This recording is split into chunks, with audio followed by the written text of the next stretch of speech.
Thinking Aloud. Conversations on the leading edge of knowledge and discovery with psychologist Jeffrey Mishlove.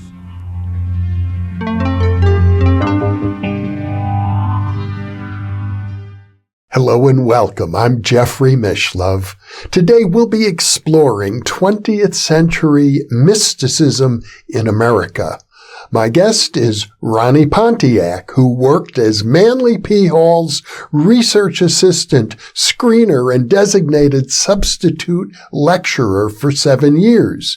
He has produced award-winning documentaries and has written articles for several esoteric magazines.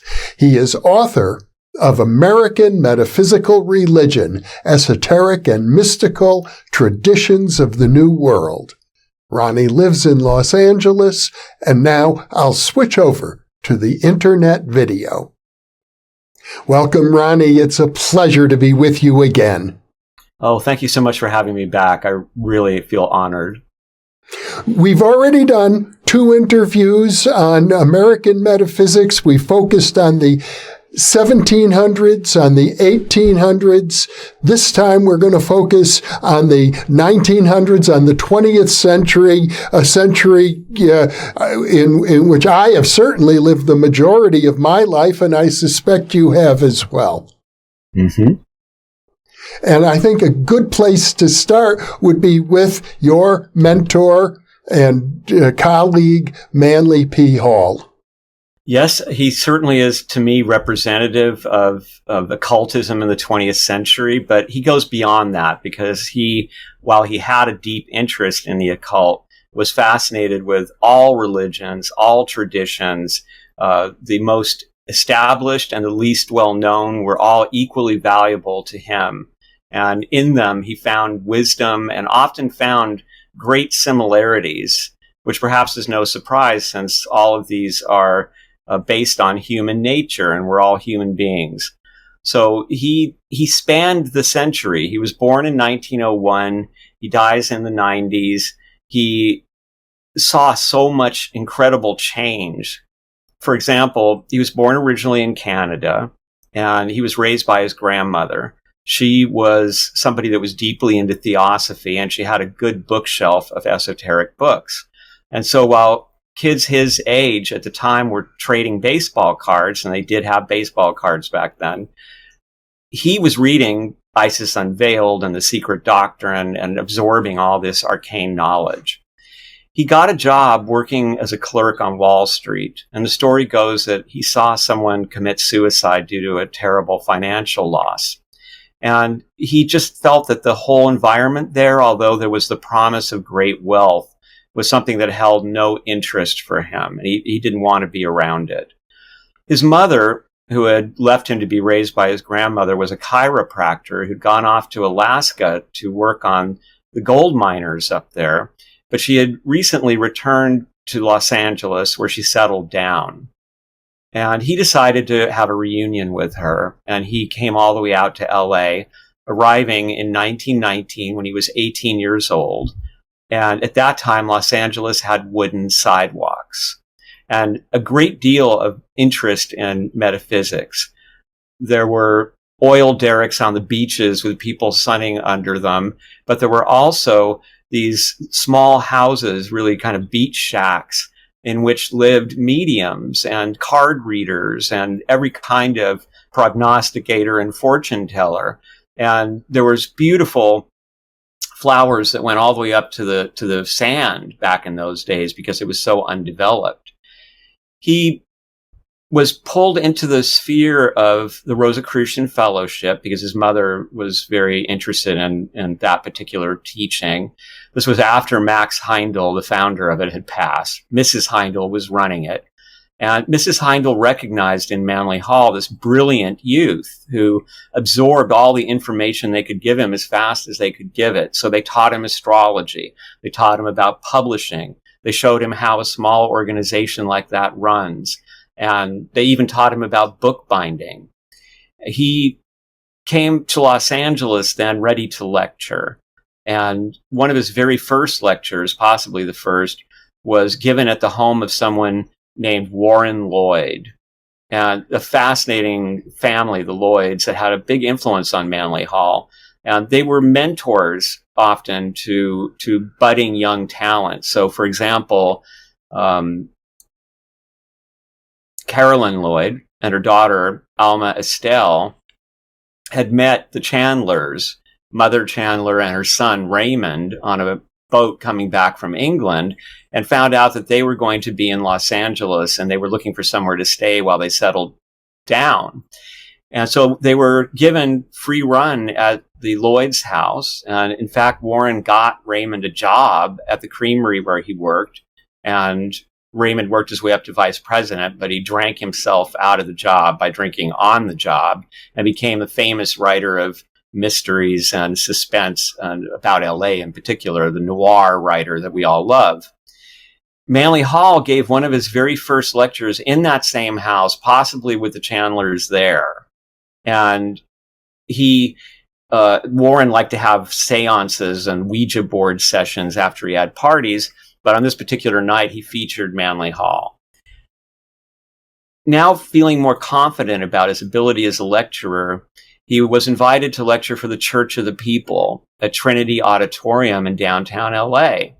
And he goes there, lectures on reincarnation, wows everybody by doing what he did all his life, giving a 90-minute lecture with no notes whatsoever, with no mistakes, and plenty of dates and names and incredible sharing of facts. They were so impressed that they invited him to be the minister of the Church of the People. Meantime, the Lloyds were very interested in supporting him. And so they gave him resources, the resources by which he was able to travel to Europe and to acquire the incredible collection of manuscripts and books that he had in the library. The cream of it is now at the Getty. And he found that in Europe, between the two world wars, that these materials were very cheap because people were cynical. And although there were people that believed this was the end of all wars, all such mysticism and alchemy and all of these arcane matters seemed to them the stuff of an ancient world that had been discredited by the First World War. So he acquired treasures upon treasures, saying, he once told me that he found things, for example, in piles. Like when he asked for alchemical manuscripts at one store, he was led to a back room where it was piled up alongside newspapers like it was garbage. And there were priceless manuscripts in there that he was able to acquire. So when he brought those home, he got together with the Church of the People to create this amazing book that is a book that has sold over 1 million copies and never been out of print. We know it as the Secret Teachings of All Ages. And the original first edition was this splendid publication in a big box and with beautiful color plates, hugely oversized tome. And people wonder, how did such a young man create a book with so much information in it? How could he possibly synthesize or even access all of that?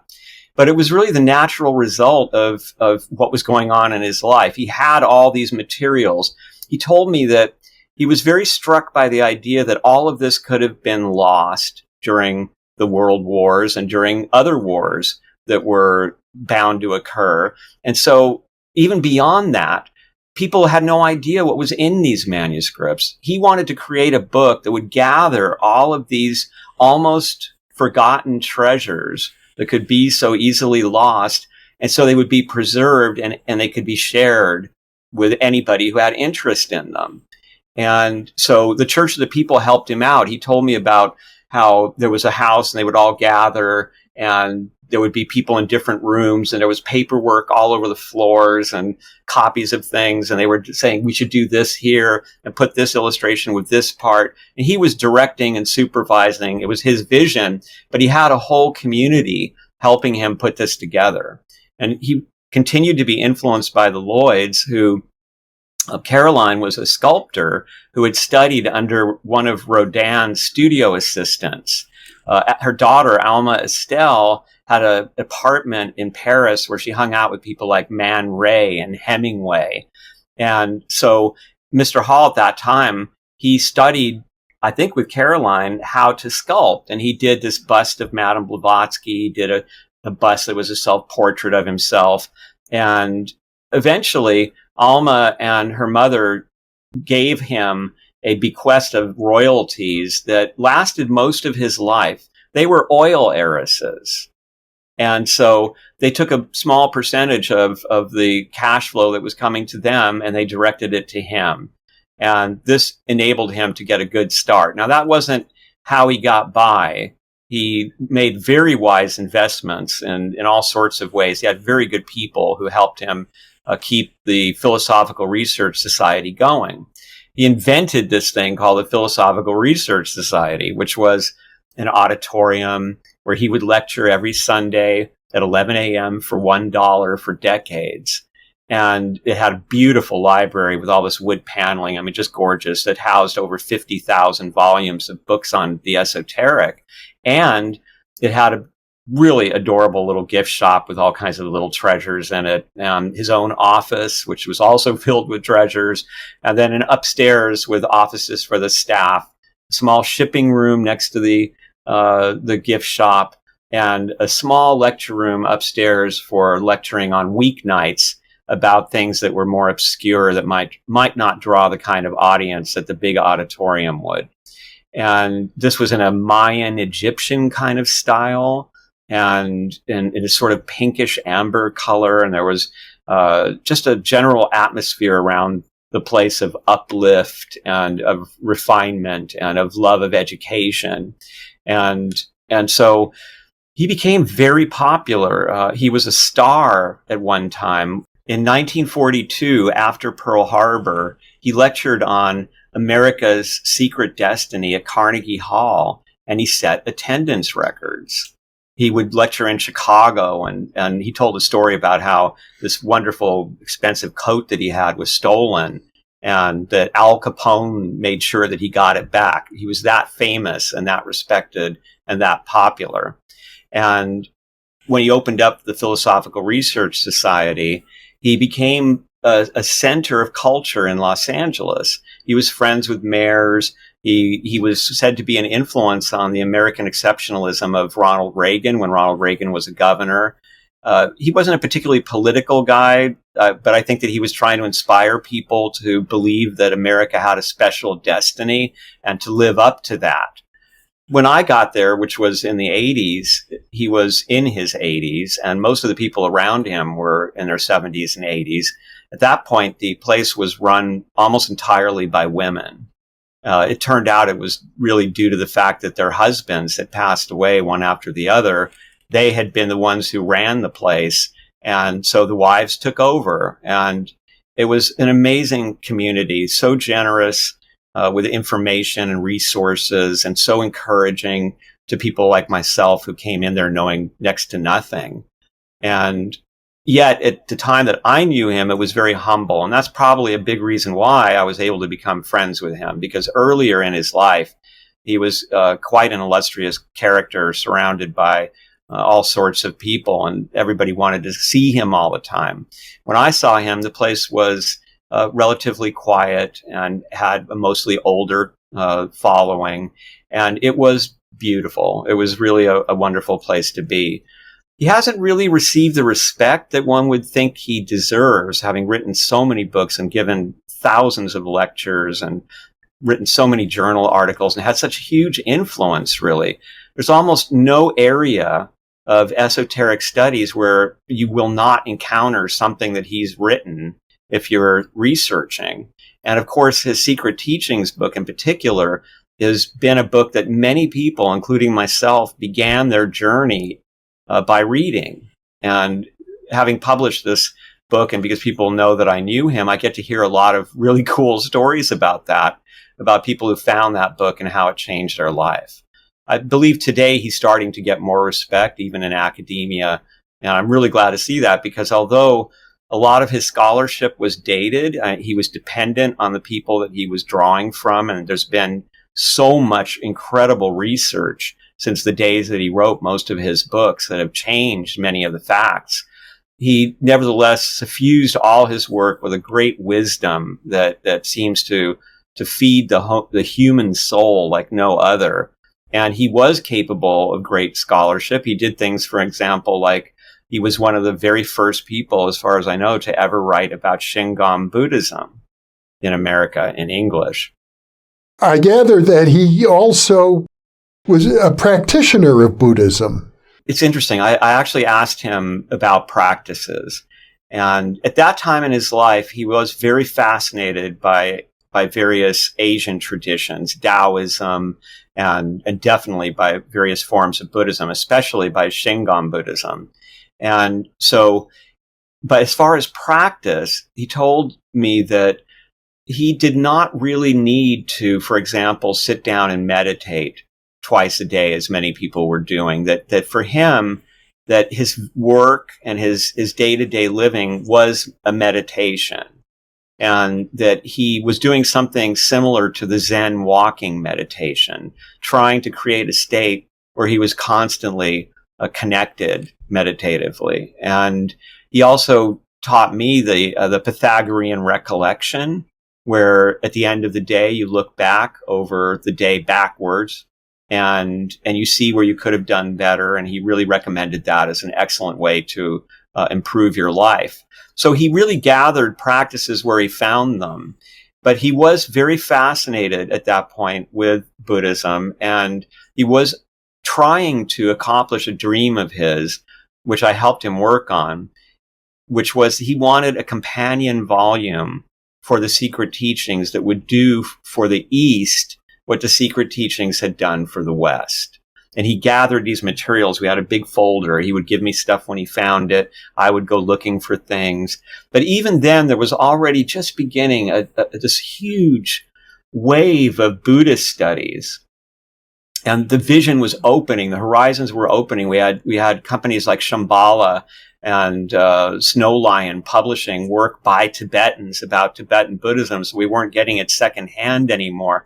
And I do believe that he realized at a certain point that he was too old to keep up with all this new research, and that the book wasn't really something he could achieve. Eventually, it turned into his book about symbols of meditation, one of his last books, a really beautiful little volume, but it did not achieve his goal, unfortunately. Now, I have been in his office many times at the PRS. I was involved there for maybe 20 years after your period there, and I know he kept a Buddhist shrine right in the office. He did, yes, a Japanese one, and I did see him light incense on it at times. I don't think that this was, I mean, he was a kind of person that would be giving respect to all and any form of deity and tradition. And I think that this was one that he found comfort in, and there was much about Buddhism that appealed to him. And there was certainly a peacefulness and a tranquility in that office, which was filled with Asian art. And one of the things that was so delightful in the first year that I was there was that my then girlfriend, who became my wife, Tamra, he would allow her to walk around his office like a grandkid and point at things on the altar and say, "What's this? What's that? What's this?" And he would tell her stories about what they meant and where he got them. And I got to be a part of that. And it was just tremendous to hear all the history, personal and world history behind the objects in his office. And his office was really like a temple, and it felt like one. I gather he was also a 33rd degree Mason. He was, and he was actually initiated into Masonry, I believe, in the 1950s, and I think in San Francisco. He's got an interesting history with Masonry. He somehow intuited and learned from his intense reading of Albert Pike and of Cagliostro and of manuscripts that he found. In the very early days, there was a lot of crossover between Rosicrucianism and Freemasonry, and so he learned so much about it that as a young man, he wrote books about Masonry, such as The Lost Keys of Freemasonry, that were instant classics for Masons, but it put them into a peculiar position because he was not initiated. And he had basically understood some of the deepest truths and written about them. Now, he understood that by not being initiated, he could write about them. He had many Masons who became attracted to him because of his deep knowledge of the craft, and they became his dear friends. And I believe that at a certain point in the 1950s, he decided that he would formalize his initiation. And he certainly upheld many of the goals of Freemasonry. And at one point, he actually encouraged me. I actually have a letter that he wrote recommending me, but there were some aspects of Freemasonry involving the separation of the genders and some other things that disturbed me. So I didn't actually do that, but I cherished the letter. And what he had to say about Masonry was very positive, that it was a fraternity of really good people. He facilitated my lecturing at some centers for Freemasonry in Los Angeles, and I found it fascinating to be there. It's been very strange hearing about how he was supposedly a Illuminati, and because he was a 33rd degree Mason, that he must have been up to no good. And all the Masons I had met were the sweetest, most caring people, and I think they were having more than enough trouble just keeping everything organized and going, let alone trying to run the world or something. What I admire about Manly in particular is that in spite of his renown, he refused to set himself up as a guru, as so many other metaphysical figures in America have done. He made a point, I think, of encouraging people who wanted him to be their guru to tell them to look within themselves or to look within nature. Very much so. I was his screener for some time, and so people who wanted to approach him about being their guru or their teacher, he would tell me what to tell them when he was telling them, no, you can't meet with me. And sometimes people met with him and surprised us by asking him this, and then we got to hear his answers. And by we, I mean Tamra and I, because she was also his screener. And so what he would say is you don't need me. Nature and life are your teachers. And he believed in the rational soul of the world. He believed that this world is to teach us, and that we can sort of have a dance with it if we let it lead, and we will learn a great deal if we do that. And so he felt that no one needed to have a guru that they must follow and rules that they must follow that way. Each person had to walk their own path and find their own way through life and find their own sources of wisdom. Well, I regard him as a very authentic metaphysical teacher. I know in the history of American metaphysics, you'll find many who rose to prominence, but who lacked that authenticity. Very much so. And I think a really good example of that in the 20th century, there's several good examples that can be found in the world of mediumship, which roared into popularity again at that time. And so in the book, I write about a German tourist by the name of Willy Reichel. He was a magnetic healer using the methods that Mesmer pioneered, and was apparently quite successful. He had impressive testimonials, but the medical establishment and also the clergy were very against what he was doing, and they persecuted him.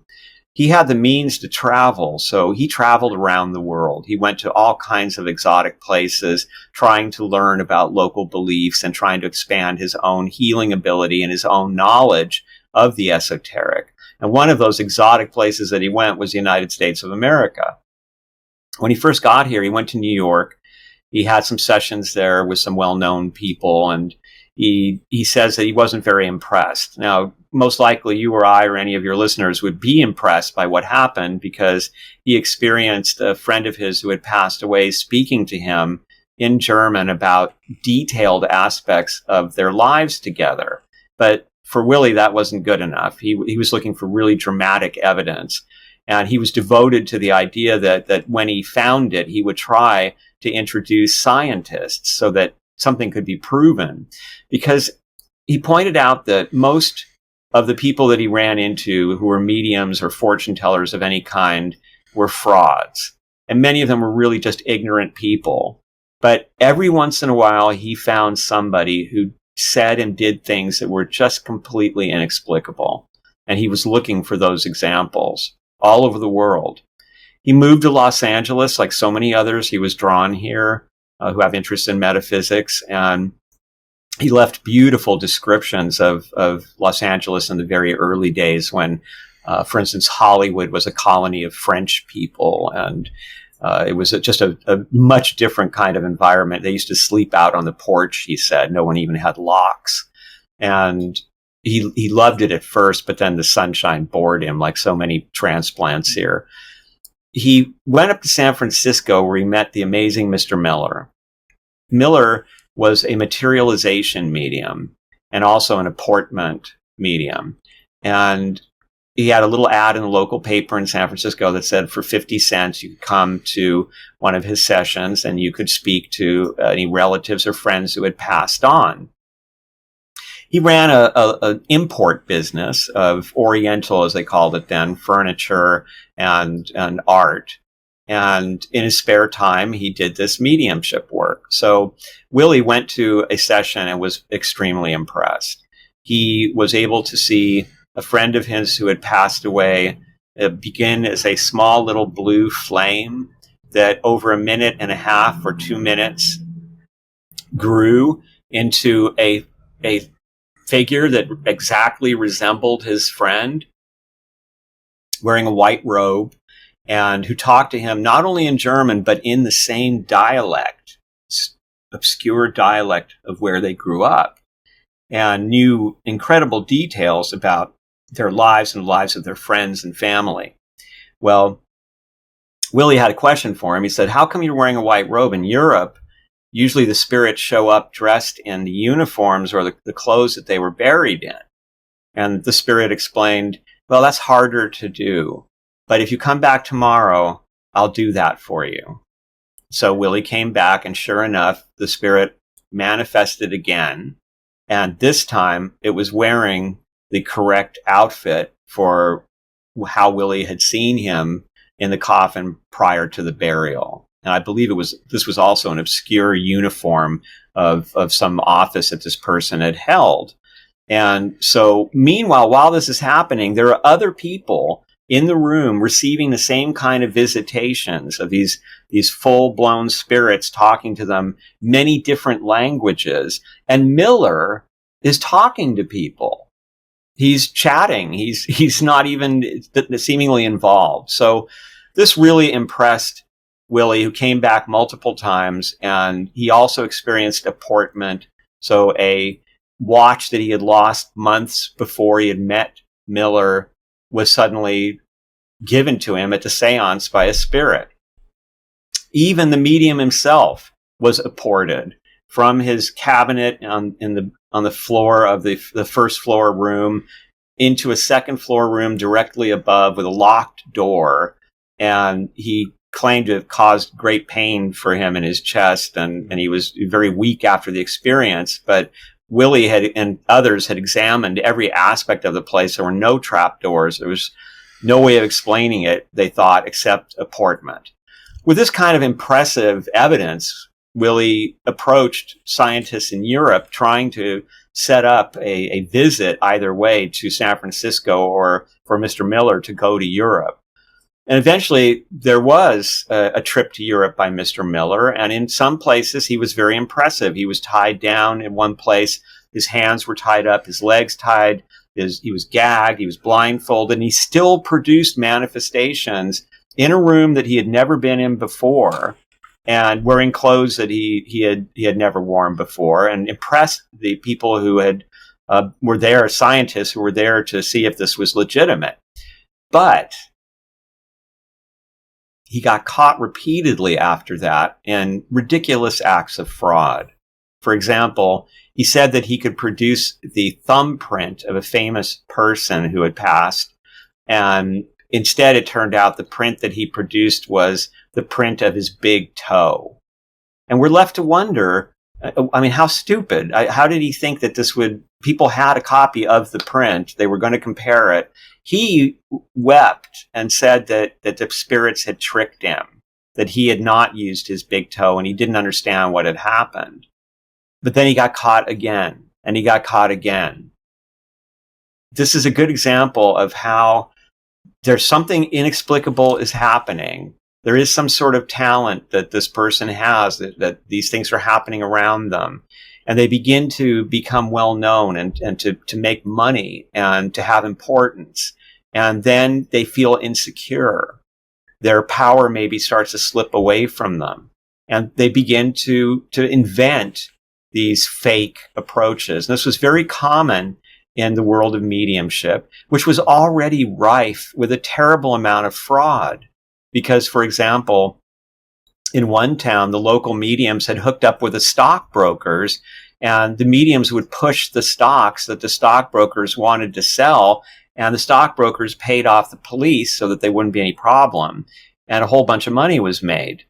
There were examples of these notebooks that were found that were passed around by mediums that contained the histories of clients who were particularly gullible and included obituaries and all kinds of things. And a book was published in the 1960s called The Psychic Mafia that revealed all this.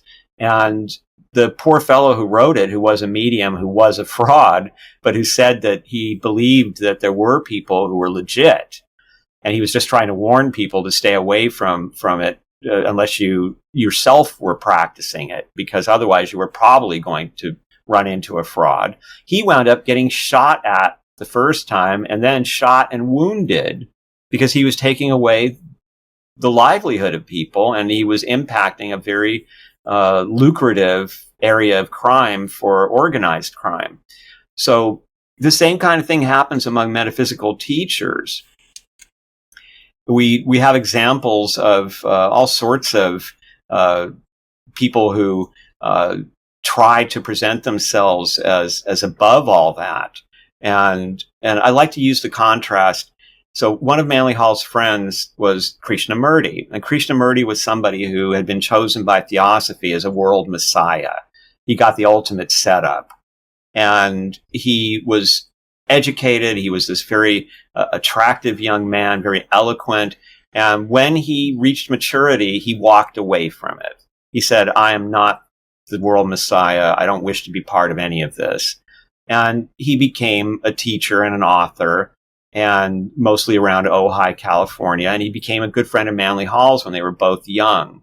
And they were both in a peculiar position because they were idolized as gurus. Even though Krishnamurti walked away, it just made him more of an idol to many people.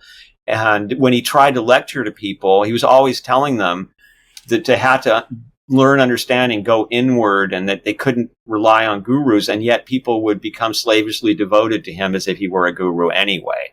And he and Mr. Hall would talk about things like that. And Mr. Hall talked about how he had this really nice car, and he'd go up to Ojai, and Krishnamurti would be waiting for him where the road met the highway, and he would hop up on Mr. Hall's sideboard outside the car, and Mr. Hall would race down this dirt road to the Theosophical compound, and they would scare all the Theosophical matrons who were afraid that these two geniuses might get harmed, because of their wild antics. And they also talked about baseball, he said, and girls, but they talked about how to present the teachings and nuances of it. And I sure wish that somebody had recorded those. Must have been amazing conversations, but they stand apart, in my opinion. And then you get examples of, if we're talking about the 20th century, we really need to talk about the other side of it, the fascist side of American religion and of American esotericism. And there has been fascism in esotericism for a very long time. And we always think somehow in the 60s and 70s and 80s, there was the idea that if you were into esoterica, you were probably a liberal. And it was the idea that if you got into this stuff, it opened your soul and it opened your heart and it opened your mind. And there's no way you could possibly support something like fascism. But that's not at all true. In fact, esotericism has amplified fascism at times. And you have examples like Julius Evola, who's still very popular and influential, who was certainly a very well-read scholar on the subject and author, but he was also a great admirer of the Waffen-SS, Italian fascism. And in America, there was some very powerful fascist movements in the 1930s. So what was happening really was that in the wake of the Russian Revolution, there was a lot of fear that the working classes all over the world might rise because of the frustrations of their position. And some people thought that fascism was a good way to prevent that. Obviously, that was the idea in Germany. And Hitler was being carefully watched as an example, potentially. There was an organization, the most popular of all those organizations was something called the Silver Legion. And the Silver Legion were also known as the Silver Shirts because they used to wear these kind of shiny blue-gray shirts that were modeled after Nazi tunics. And the person who founded the Silver Legion was a fellow by the name of William Pelly. He'd been a screenwriter in Hollywood, and he had a house in Sierra Madre in the foothills in Pasadena, and he had an experience there where God and Jesus came to him, and they told him to save America. And they told him that his example would be none other than the Fuhrer, and that he should be the Fuhrer of America. Well, he thought it was a great idea, and he accepted the mission, and off he went, and he founded an organization that at its height had about 15,000 members. And he wrote books about esoterica, but also was very open about his politics and was interviewed in a newspaper where he said that he agreed with Hitler that the communists, the Catholics, and the Jews were the agents of evil, but that he would do something about the Jewish problem, but he wouldn't do it the way that Hitler was. I mean, he was that open. He ran for president, got almost very few votes. But as the war began to pick up, he got into a lot of trouble because he was still involved with the Germans, and he was propagandizing on behalf of the Nazis in America. And as America entered the war, he found himself on the wrong end of treason charges, and has the dubious distinction of being one of the few people that I found in American Metaphysics that wound up on a wanted poster. He eventually, after he did suffer various punishments for what he had done that really wiped out the organization, but eventually he launched something completely different, what was based on UFOs and aliens, that was called the Soulcraft Teachings. And he published these Soulcraft books that answered any question you could imagine about life and the afterlife, as things like, why is it that spirits don't want incarnates to know that they're spirits, that they are immortal? And he had a smaller but popular following. So William Pelly, what was really going on there? A lot of political ambition, to be sure. And where did that end and the spirituality begin? We're not exactly sure. His influence continued through a fellow by the name of Ballard. And Ballard was way more successful. He and his wife Edna had studied theosophy, yoga. They had studied under swamis that came by traveling through America. They had looked into Rama Sharaka's teachings. That's William Atkinson of Chicago, who wrote under all these pseudonyms. And they really liked where Pelly was coming from. And Ballard owned a silver shirt. Edna thought that Pelly was great and did everything she could to help get his ideas out there. One day, Ballard was hiking on Mount Shasta, and he was approached by this kind of electric, blonde young man whose presence was just charged with energy. And this young man offered him an elixir, and this elixir affected Ballard strongly. And it was then that this young man revealed that he was actually Saint Germaine, and that he had come there in this manifested body in order to tell Ballard that Ballard was chosen to be Saint Germaine's representative on Earth, and that Ballard's mission was to save America once again, and that Ballard should become president once again, and that Ballard would then have ascended masters in the Oval Office running the country that they had essentially inspired and been protecting ever since it was conceived. And so Ballard started a movement that became known as the I Am activity. And they were super popular. 1 million people at one point were involved in the I Am movement. Mm-hmm. And the I Am movement was involving some somewhat strange practices. I mean, one that I remember Manly Hall telling me about was that they had this special chair, and you had to pay a significant sum of money to sit in this chair and get charged up by this spiritual energy.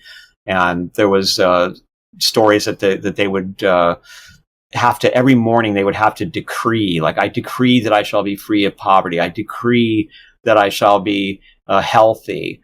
And if you got sick or you were poor anyway, it was because you weren't decreeing with enough belief and faith. But they also had a kind of banishment thing that they did, which was called blasting, where they used violet flames, violet lightning, and they said, blast, blast, blast, when they were confronted with something that they thought was evil. And all of this goes back to Nazi Germany, ultimately, and we should discuss for a moment why that's the case and why it's so attractive to esoterics, because the thing is that Nazi Germany was very into a lot of things that esoterics are into. So, for example, on the side of nature and respect for nature, Erich Fromm said of Hitler that Hitler had no problem dominating human beings, but he had great respect for nature and believed that nature should not be dominated. It should be preserved. And under the Nazi regime in Germany, they would celebrate the great harvest festivals and the spring festivals, and they became these big celebrations of nature. They were into vegetarianism, and they were into biodynamic gardening, the Rudolf Steiner technique. And there was even a biodynamic garden in Auschwitz, of all places. They were interested in alternative forms of healing. They were against vaccines. And even though they made astrology illegal, it wasn't because they didn't believe in it. It's because they believed that it should only be available to the elite. And Himmler had his own astrologer, and there were some powerful astrologers amongst the Nazi leadership. Even in the early days, there was a mystic seance leading psychic who did these sessions for Nazi leadership. And there's even photos of this. And he was somebody that supposedly predicted the Reichstag burning or gave them the idea, some have claimed. He would very much encourage Hitler, and Hitler had people reading bumps on his head and reading his hands, his palms, and telling him that he was destined to be this great leader. There was an effort made by Himmler to get the SS to study the Bhagavad Gita and the runes and to practice yoga. And a mission was sent to the Dalai Lama in the hope of finding this legendary Aryan race that was blonde and blue-eyed. Nazis were getting some of this stuff from Blavatsky, who in her writings about Aryan heritage and history appealed to the Germans in ways that I'm sure that she never intended. But they found ideas there, like the idea of this hidden perfect Aryan race in the Himalayas, very interesting. There was, maybe most incredible, there was an institute for occult warfare founded in 1939, where the leading astrologers and dowsers and occultists were all gathered together in this place to work on the occult side of assuring victory for the Reich. And interestingly, there was in England a counter effort led by Dion Fortune, and Aleister Crowley was involved, trying to use magic and other means to fight these occultists who were using, for instance, dowsing with pendulums to find out Allied troop movements or to locate submarines. And we actually have a comment from Himmler's astrologer about the Institute for Occult Warfare. After the war, he said that he felt like he'd been trapped in a madhouse. Let me ask you a question, Ronnie, about Saint Germaine. Did the figure of Saint Germaine have particular meaning for the Nazis or the fascists? Well, Saint Germaine, it really seems wound up more with the America really adopted Saint Germaine, and it's very interesting. Going way back, by the way. Because Saint Germain in Europe has a lot to do with Freemasonry.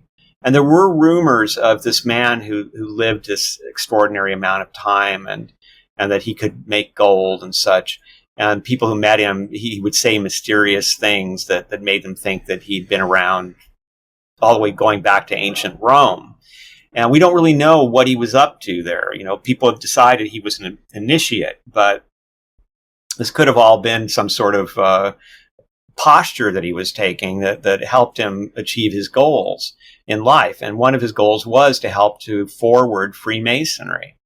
And in America, he takes on a life of his own. They ran with the Saint Germain thing. And so, for example, Manly Hall wrote about this incident that's dear to the hearts of many, that apparently the founding fathers were getting ready to sign the Declaration, but they were afraid because they were declaring war on the biggest, strongest empire in the world. And the stranger appeared in peculiar clothes, and he delivered this incredible speech. And who was he? Well, in some occult circles, it was an angel. In some occult circles, it was the Count Saint Germain. And actually, this was a piece of fiction by a very popular American writer who fell into complete obscurity, Lepard. And people like Manly Hall wrote about it. He told me that he didn't know that it was fiction because he was given it by a Freemason who was given a piece of paper on which the story was written down that was rather old, and they didn't know that it was copied out of Lepard's book of stories. And so these took on a life of their own. So Saint Germain, whom Ballard is representing on Earth, and I guess we should finish our story of Ballard. He became very popular, very wealthy, and he had these gorgeous cars that were canary yellow built for him, and he rented a whole suite of rooms at the best hotel in downtown LA, and had a temple built, and there were temples in other cities, and quite a successful enterprise. He got sick, and he had told everybody that he would never get sick, and in fact that he would have an unusually long life. And he was somebody who seemed to age somewhat prematurely, but no one noticed, or they thought that wasn't part of it. And when he got ill, everybody expected him to get better any moment, but he suffered terribly for months. He even had a surgery in his house. He had a beautiful mansion in Las Feliz, not far from the Philosophical Research Society. And he finally passed. And Edna immediately convened everyone at the main temple, and she told them that Daddy, our Daddy, as she referred to him, would be back soon in his body of light as an ascended master. And then she set about selling photos of him that she claimed had been charged by him from the other side. And she did well for a while. She even survived having some of the officers of the organization arrested for mail fraud. But then when she passed, the organization kind of fell apart. And Saint Germain then found a new home because in 1958, Elizabeth Clare Prophet started up her work with her husband, Mark, and they claimed that Edna Ballard had visited them in a session of channeling and had declared that Elizabeth was now going to be Saint Germaine's only representative on planet. The whole thing was the exclusivity for both the Ballards and for Elizabeth Clare Prophet was very important. Well, I had an opportunity to meet Elizabeth Clare Prophet and interview her back in 1973 when I was just starting my work in radio and living at the Institute for the Study of Consciousness in Berkeley, where she came to visit. That must have been really cool. Yeah. Wow, what an interview. Yeah, she created a very successful community. She was on television, and I've met many people who came out of her community or found her books about the violet flame, a good place to start their metaphysical journeys. But she did inherit some of the Ballard stuff. She didn't use violet lightning; she used violet bombs, and there were some similar activities going on there. And she was also somebody who I think illustrates the way that the financial pressures and also the ego expansion of taking that guru position can affect teachers. So during the time of the New Age, there was this thing called the harmonic convergence. And the harmonic convergence was everybody was going to get together around the world and meditate at the same time. And it was very popular and considered a big deal. And she said it was evil. It was evil because it was taking attention away from her ministry, which was the only way to be saved. You could not be saved by the Catholics. You could not be saved by the harmonic convergence. You had to come to Elizabeth Clare Prophet. So you see that kind of thing often happening in the history of metaphysics anywhere, but especially it seems in America where it's so interwound with commerce. Well, she also, if I recall correctly, predicted that there was going to be a terrible nuclear war, and her people became survivalists trying to live in the mountains of Idaho, as I recall, separate from society. Yes, she did make a prediction that the nuclear war was imminent between Russia and the United States. And the irony is that she made that prediction right on the eve of Glasnost and of the fall of the Berlin Wall. So she really missed that one. And we have a long history of these kind of prophecies being made in America of whether it's the UFOs coming down to take away the faithful, or it's the end of the world, and also many revisions where a leader will say it's going to happen on this date, but it doesn't happen. And the reason it didn't happen is we didn't prepare properly, or sometimes they'll say, well, we got so much publicity that the ideas that needed to get out there got out there. So now the aliens aren't going to make an actual appearance. And there's some wonderful stories about, for instance, one woman who was teaching that the UFOs were coming down, and a bunch of reporters came down because everybody loved these stories. They were serialized in newspapers. But there were also these psychologists who were there who didn't reveal that they were psychologists who were studying this phenomenon of why people would believe it again and again and again. Yes, Leon Festinger, the sociologist, wrote a very popular book about this episode called When Prophecy Fails. That's the one. Yeah, very popular sociological theory. And of course, it's a fascinating story because it shows the convergence of channeling and UFO cults and parapsychology. In fact, one person involved with that organization was Andrea Puharich, a very well-known parapsychologist. Yeah. The discoverer of Uri Geller, amongst other things. Exactly. Yeah. So it's now the other thing is, though, it's important to keep in mind. I believe that one thing that I found in writing my book was that even the frauds, I mean the outright frauds, sometimes had wisdom. Often they were an amalgam of fraudulence and wisdom. And then even the ones who were truly wise seem to have sometimes stooped to moments of fraud here and there. So very rarely do you find people who have a spotless history in American metaphysical religion. But that doesn't mean that they should be thrown out, because I was amazed at how many of the people that I thought really were reprehensible would say or do things that really had an impact that was enlightening. I know in my early years, I did field work at San Quentin Prison and met murderers and rapists. In fact, conducted group therapy sessions with murderers and rapists.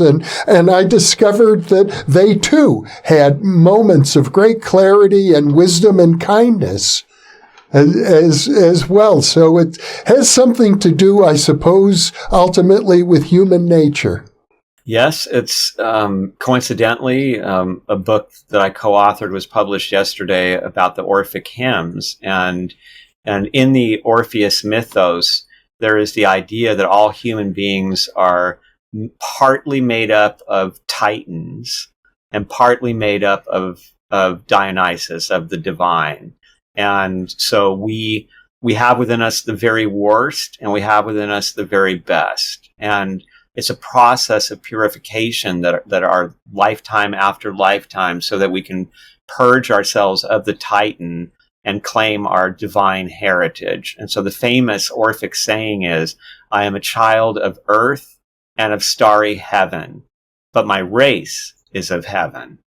That's beautifully put, Ronnie, and it highlights the fact that you've come out of the closet, so to speak. I know you have 3 new books, and it will be my pleasure to interview you about each of them. I know today we've just scratched the surface on the metaphysics of the United States in the 1900s. It's such a rich and varied tradition. I'm sure we'll have much more to talk about. Oh, I hope so. I do want your listeners to know that there is so much more. There's this, the 1960s gave us the Renaissance in tarot, where tarot in starting in like early 1960s, very hard to find a tarot deck in America. And now there are thousands of tarot decks and they're available very easily. There was a renaissance in astrology in the 1960s, and we see that today astrology is, CNN is running articles about Mercury retrograde, and they're not joking around. And there was also a renaissance in reincarnation studies and in books about and the belief in reincarnation. And then there's the whole psychedelic revolution that occurred with Castaneda on the one hand, with mescaline and peyote, and on the other hand, LSD and the experiments that began in New York with the CIA. And even those experiments, Robert Masters was one of the people administering LSD there in New York. And that's how he met his wife, Jean Houston. And they went on to be these amazing, really inventors of the human potential movement. And Robert had an experience where he encountered this ancient Egyptian goddess Sekhmet. And he was so moved by this encounter that he wrote a book about it. And almost relaunched. I mean, he did. A whole Sekhmet religion launched. Outgrew his book quickly, and there's now priesthoods, and there's a temple in Nevada, and you can buy almost anything Sekhmet related on eBay or Amazon. And so there is such a wealth of fascinating stories, especially in the 20th century. Yeah, Robert Masters and Jean Houston were friends and mentors to me. So I think that's a very important episode in American metaphysics. Very much so. Well, Ronnie, I look forward to many conversations with you in the future. And for today, I want to thank you so much for being with me. Oh, thank you. I'm honored, Jeff, really. I'm honored as well. And for those of you who are listening or watching, thank you for being with us. You are the reason that we are here.